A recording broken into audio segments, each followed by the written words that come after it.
आज काଣା है जे safety mask दरकार पड़ला आसु ताके बताबी। तो मुई सकालू उठली चकेल पिठा बनेदेली चटनी संगे खाईदेली तापर बाहरी पड़ली ऑफिस ने पहुँची सारा पर जना पड़ला कि साइट विजिटिंग अच्छे आजका जीवार लगी पड़वा। तो किछि टेस्टिंग पैरामीटर्स माने थिला सेटा के कंप्लीट करली मझे टे भोक लगला तो से गोटे खाईदेली।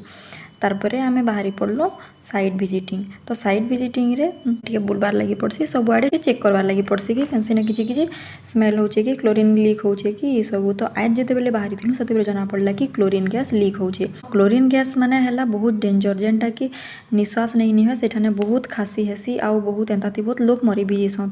तो तापरे आमर सार बाहरी पड़ले स्विच के बंद करवार लगी सेथि लगी ताके एटा पिंधा होचे सेफ्टी मास्क आउ तापरे मास्क पिंधिकिना जीवे से जगह के आ 2-3 जन तो जाइथिले जेन मने कि खासी बहुत प्रॉब्लम हैला आउ आमे मने भी बहुत खासुथुलु। तो हॉस्पिटल जाइकिरा फिर सेठानो मेडिसिन आनलु खाइलु तो भल लागला। एंता थिला आजिर दिन।